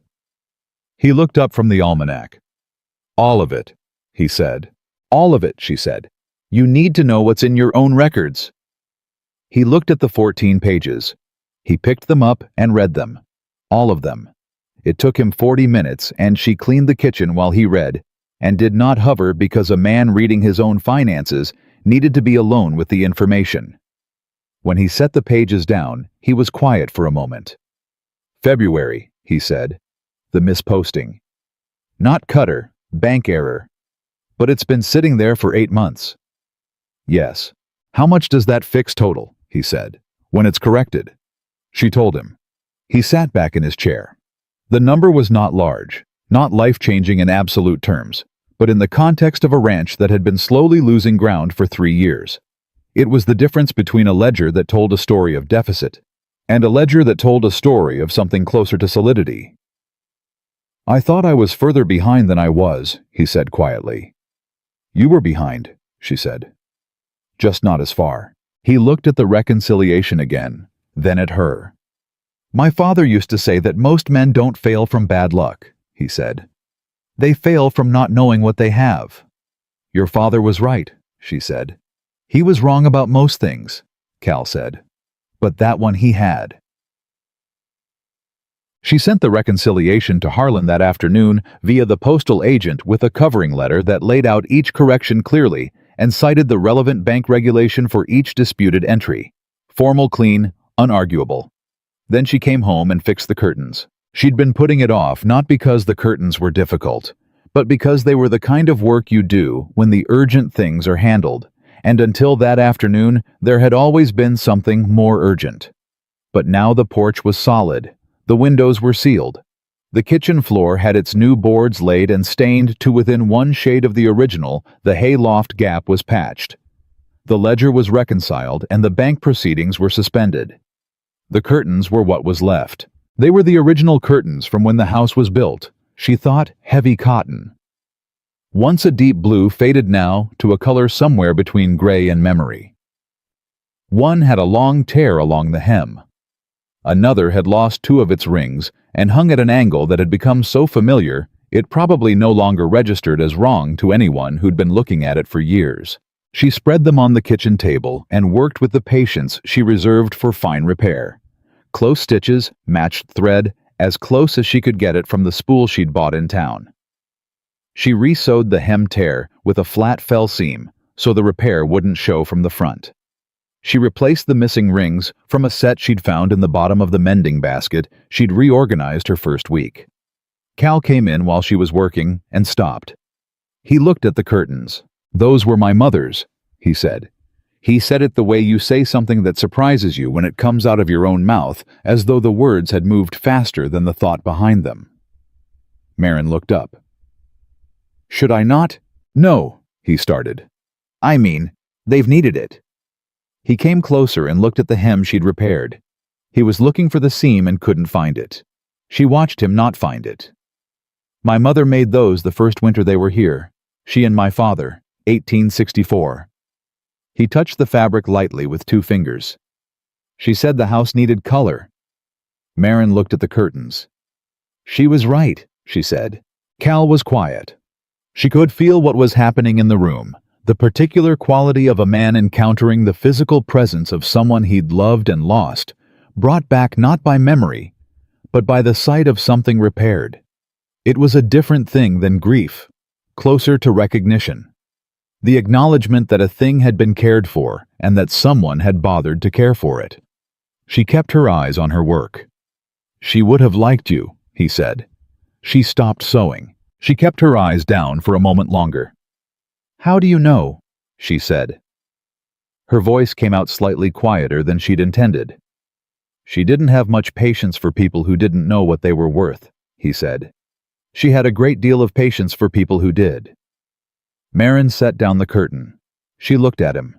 He was standing with his hand still resting lightly on the fabric, not looking at her, but not looking at her either, looking at some middle distance that held both the curtain and the room, and something else she didn't have a name for.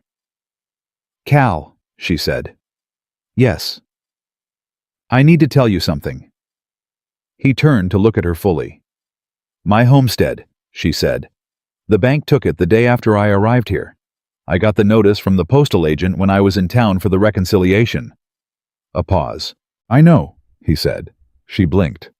"You know, Tom at the crossroads mentioned it 3 days ago." He held her gaze. "I didn't bring it up because I figured you'd tell me when you were ready." She looked at him. "You've known for 3 days," she said. "Yes." "And you didn't say anything." "You were working," he said simply. She absorbed that, the straightforwardness of it, the complete absence of pity or of the particular territorial anxiety that most men felt when a woman's circumstance changed and they had to recalculate what they were dealing with. He'd known. He'd waited. He'd let her work. "I don't have anywhere to go," she said. She said it clearly. Not as a plea, she was constitutionally incapable of framing it as a plea, but as a fact that required stating. "That's the situation. I want you to know it, so we're both making decisions with accurate information." "All right," he said. "All right meaning what?" she said. He looked at her for a moment. "Meaning, I know," he said. "Meaning the room is yours as long as you want it." A pause. "Meaning the job, whatever we're calling it now, isn't contingent on you having somewhere else." She held his gaze. "I don't want charity," she said. "I know you don't," he said. "It isn't charity. The reconciliation alone is worth 6 months' wages.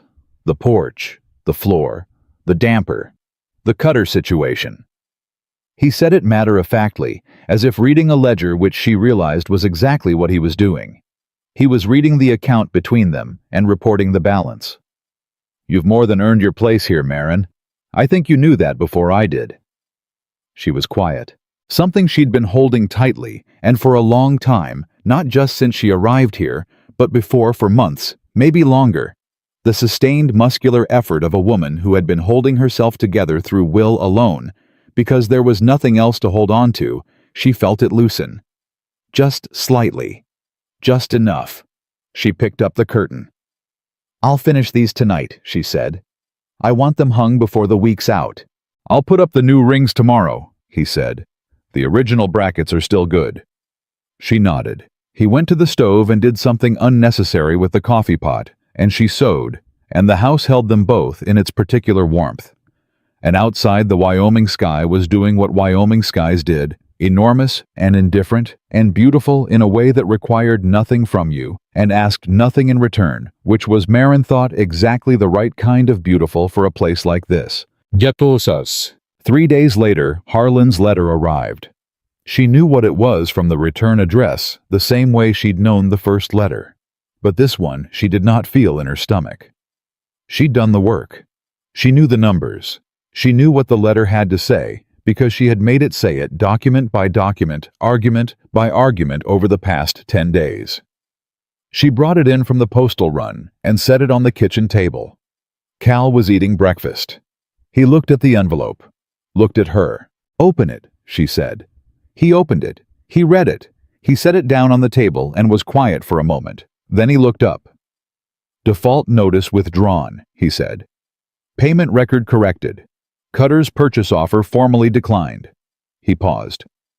"Bank is initiating a review of the discrepancy report for compliance purposes." She sat down. "The compliance review," she said. "That's more than I expected." "Harlan's protecting himself," Cal said. "If Cutter did file a false report, he'll need a paper trail showing the bank caught it," she finished. Yes. She looked at the letter. That might make things complicated for Cutter. Officially. Good, Cal said. It was a simple word, entirely sufficient. She looked at the letter a moment longer. 14 pages of reconciliation, 90 minutes in Harlan's office, 57 days that had turned into 11. The rider, the patent, the certified search, the burned biscuits, and the midnight coffee, and the curtains she'd repaired with her mother's needle case and thread she'd bought with the last of her traveling money. Good, she agreed.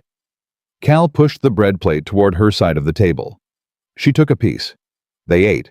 The curtains hung blue and whole in the front room windows, and the kitchen floor was solid underfoot, and the flue drew clean and steady, and somewhere between the first morning she'd arrived and this one without a formal moment of transition, the Decker Ranch had stopped feeling like a job. It felt like the beginning of something she did not yet have a name for. She wasn't sure she needed one yet.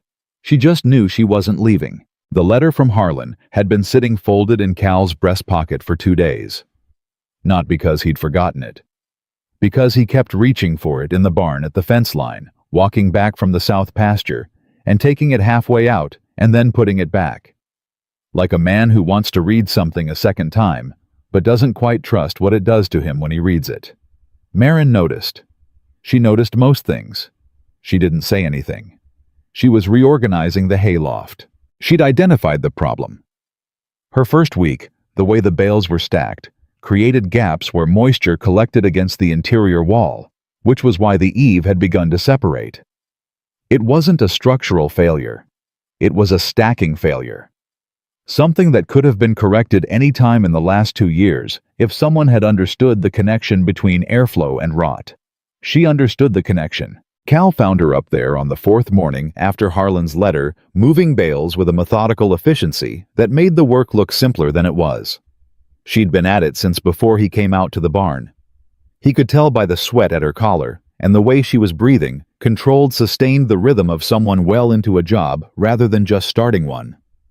He stood at the bottom of the ladder and looked up. "You should have said," he said. "I wanted to finish the east wall before the weather changed," she said, not stopping. "I mean, you should have said you were going to do this at all. I could have." "I know," she said. "But I woke up at 4 and the solution was in my head, and if I'd waited for a reasonable hour, I would have started thinking about the bank review and the garden drainage and the south fence post that's leaning, and I'd have lost the thread." He was quiet for a moment. "Does your brain always work like that?" he said. "Yes," she said. "Since I was 8 years old. My mother called it a affliction. My father called it architecture." "What do you call it?" She pushed a bale into its new position and sat back on her heels to evaluate the gap. "Useful," she said. He climbed the ladder. She looked at him when his head cleared the loft floor, not surprised, just registering.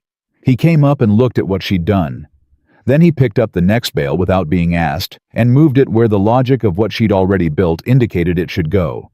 She watched him place it. "2 left," she said. They moved them together. It took less than 4 minutes. When it was done, she walked the perimeter of the restacked section and pressed her hand against the interior wall where the moisture had been collecting. Already better, she could feel the difference in airflow against her palm. "That's it," she said. "That's it," he agreed. He was standing closer than work required. Not inappropriately, just the natural result of a loft that wasn't designed for 2 people to move around in simultaneously, and neither of them had stepped back. Marin was acutely aware of this, in the way she'd been acutely aware of the distance between them for the past week, a gradual growing awareness of proximity as something that carried its own specific weight. She stepped back. "The south fence post," she said. "The leaning one." "I'll look at it today," he said. "Thank you," she said, and went down the ladder. She was in the garden that afternoon when Tom Greer rode up. She knew Tom. She'd seen him twice at the Crossroads postal station. He was the kind of man who delivered news the way some men delivered packages efficiently, without editorial, and then departed before you could make him responsible for your reaction to the contents. He had a letter. Not from Harlan this time. The return address was the Territorial Bank Examiner's office in Cheyenne. She thanked Tom. He tipped his hat and left at the same pace he'd arrived. She looked at the envelope. She did not open it immediately. She stood in the garden with dirt on her hands and the envelope in one clean finger, and felt the particular held breath quality of a moment before you know something that will change the shape of what comes next. Then she opened it. She read it once. Fast, the way she read everything first for structure and overall direction. Then she read it again slowly. Heron Cutter had been formally cited by the Territorial Bank Examiner for filing a materially misleading report with a federally regulated lending institution. The citation carried a mandatory review period, during which Cutter was prohibited from entering into any new land agreements or loan instruments within the territory. The examiner's office was additionally reviewing the Dillard, Keene, and Morrison transactions, all three by name, in the letter for similar irregularities. She stood very still. Then she sat down on the garden bench, the one she'd reinforced 2 weeks ago because 2 of the slats had been close to giving, and read it a third time. It was more than she'd expected.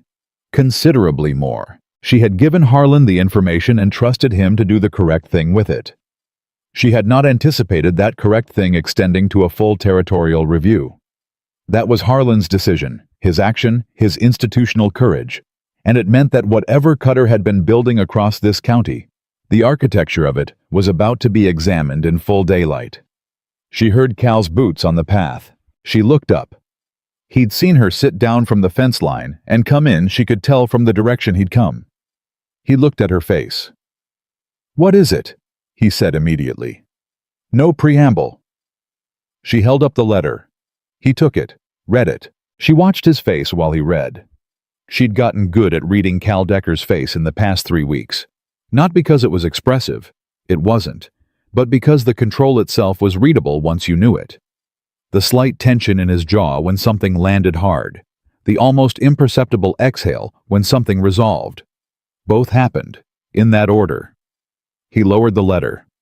"Dillard," he said. "Keene, Morrison." "All 3, she said. "He might get the Dillard 40 back," Cal said. "He might," she said. "Depends on how far the examiner's review goes and whether the original transaction can be unwound.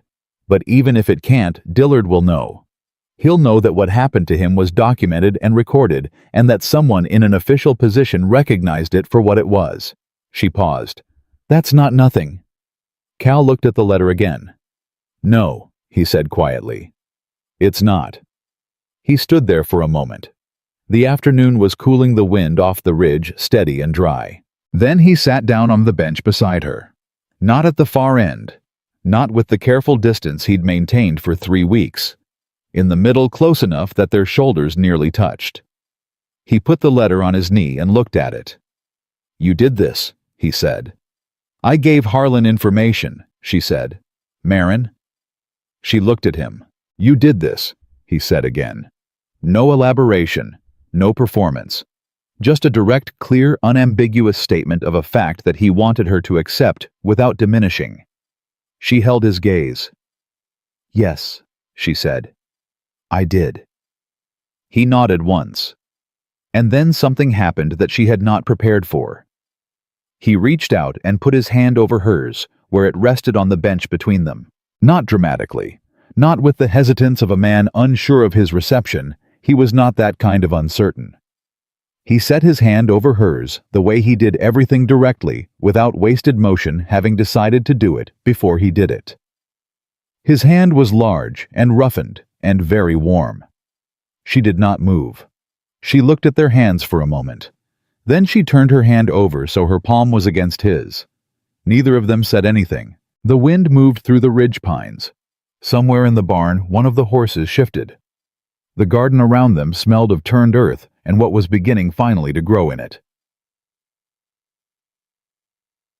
But the story was not done. It never finished cleanly.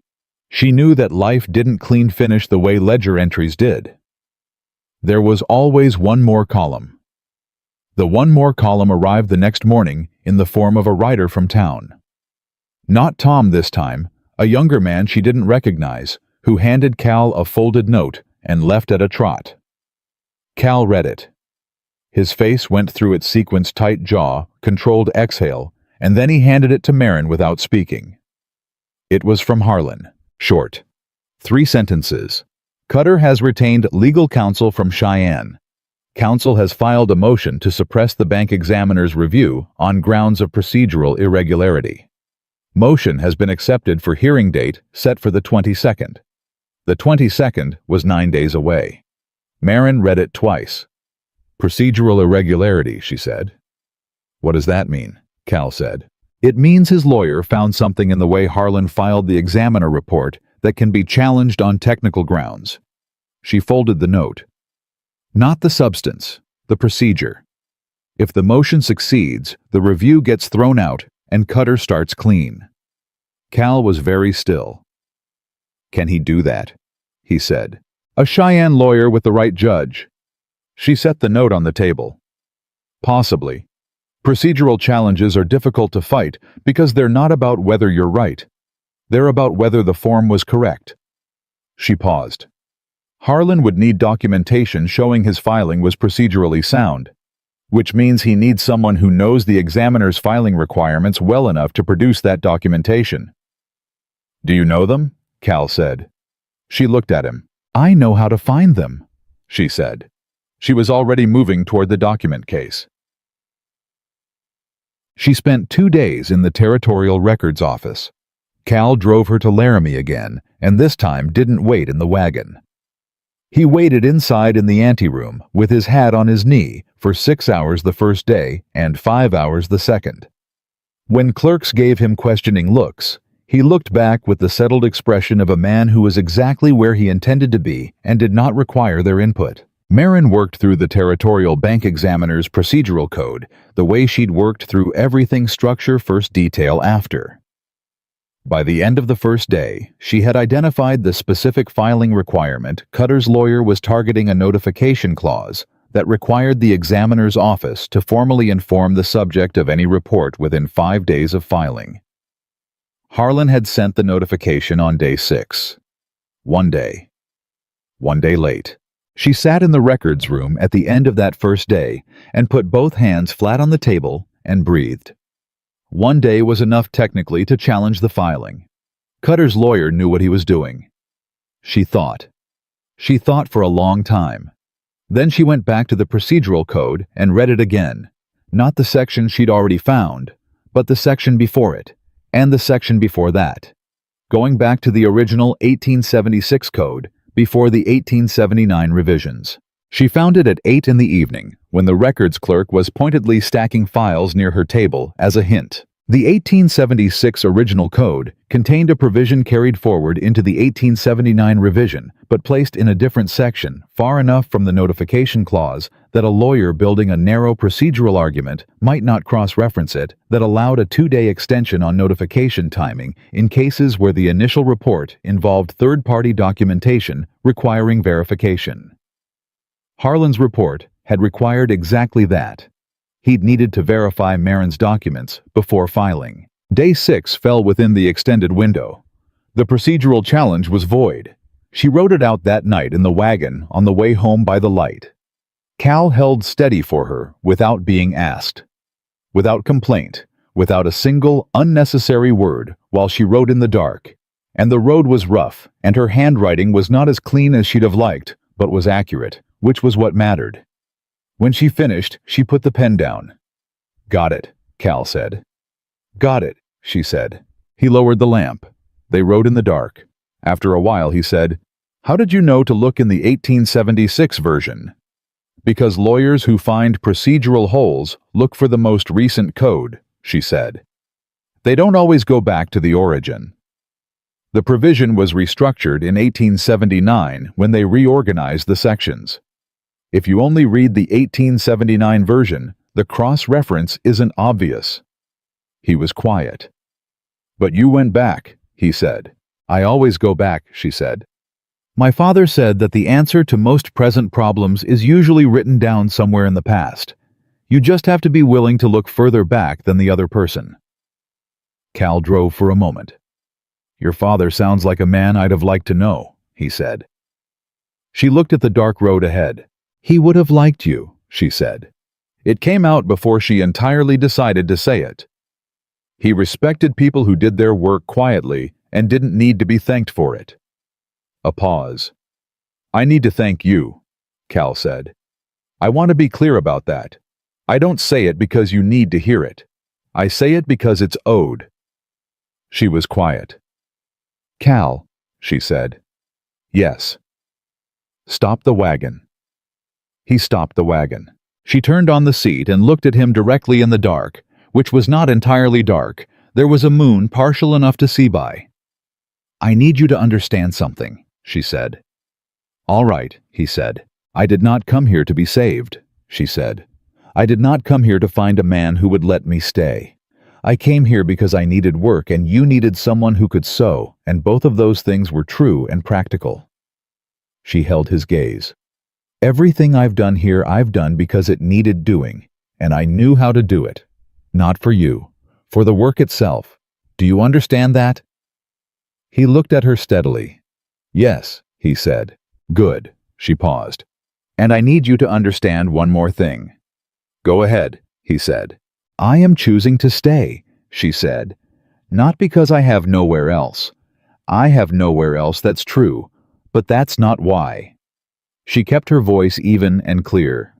"I'm choosing to stay because this is the first place in 3 years where what I know and what I can do has been," she searched for the word, "met properly, by someone who didn't need me to be less than I am in order for him to be enough." She stopped. "That's not a common thing." Cal was very still. The horse shifted in its traces. The partial moon sat above the ridge. "No," he said quietly. "It isn't.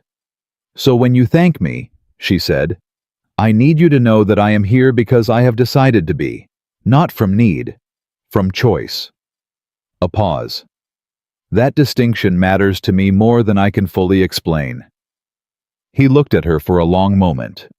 Then he reached out and touched her face, his rough, warm hand against her cheek, brief and deliberate, and then back. "It matters to me too," he said. "The same way, the same reason." She absorbed that. Then she turned back to face the road. "Drive," she said. He drove.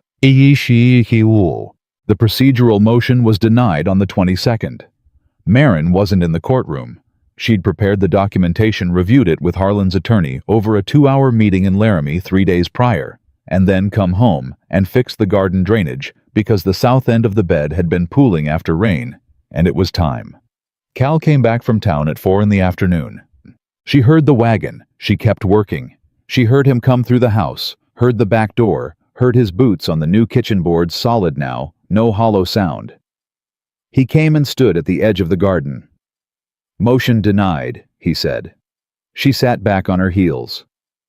"The 1876 provision held up," she said. "The judge cited it specifically," he said. Harlan's attorney said he quoted it almost verbatim. She pressed her palms against her knees.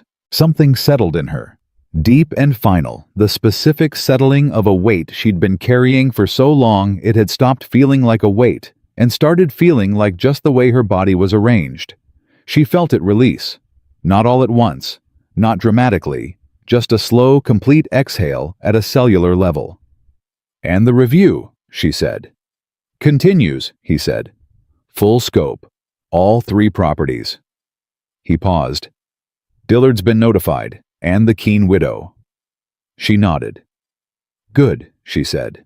He crouched down at the garden edge, which put him at her level, which she noticed because Cal Decker did not, as a rule, arrange himself to be at eye level with other people. He was tall enough that it was never necessary, and it wasn't a thing she'd seen him do before. "There's something else," he said. She looked at him. "Harlan sent a second letter," he said. He took it from his pocket. "It's addressed to you." She took the envelope. Her name on it in the bank's formal type, Mrs. Marin Voss, account manager, Decker Ranch. She opened it. It was a formal letter of professional acknowledgement. 3 paragraphs. The kind of letter a bank wrote when it wanted to document that a specific individual had rendered a specific service. It named her. It described what she'd done. It cited by reference the documents she'd produced and the statutory arguments she'd made. The last paragraph offered formally, and in writing, the bank's willingness to provide a professional reference for her account management services should she ever require one. She read it twice. Then she folded it very carefully. "He didn't have to do this," she said. "No," Cal said. "This is Wu." She stopped. She looked at the folded letter. "Do you know what this is?" "Tell me," he said. "It's a record," she said. "It's an official documented notarized record that I existed in a professional capacity, that I did a thing, and it was recognized." She looked at him. "A woman in this territory in 1882 does not have many of those." He looked at her steadily. "You should have more of them," he said. She put the letter in her apron pocket against her chest. She picked up her trowel. "The drainage is almost done," she said. "Another hour." "I'll start supper," he said. She looked at him. "You'll start supper?" "I can cook," he said. "I'm not good at it, but I can do it." "What will you make?" He thought about this with the seriousness he applied to practical problems. "Beans," he said, "and probably something burned." She smiled, the real one, the one that happened before she decided to. "I'll be in before it burns," she said. "I know you will," he said. He went inside. She finished the drainage as the light changed. She washed her hands at the pump and stood for a moment in the cooling air and looked at the house. The windows were lit from inside. Cal moving around the kitchen, the warm light from the lamp making the repaired curtains glow faintly blue. The exact blue they'd been before time had faded them, or close enough. Close enough holds. That was what she'd said about the stain on the kitchen boards. She'd been talking about wood. But standing here now, she understood she'd been talking about something else as well. Something that applied to more than floors. Something that applied to the architecture of a life being rebuilt from the materials available. Imperfect, practical, and sturdy enough if you didn't waste what you had. She went inside. Cal was at the stove. The beans were not burned. The biscuits were a reasonable approximation of biscuits. He'd set the table without ceremony plates. Cups, spoons placed with the same no-frills efficiency he brought to everything. She sat down. He sat down. He poured the coffee. She reached across the table for the salt, and their hands met.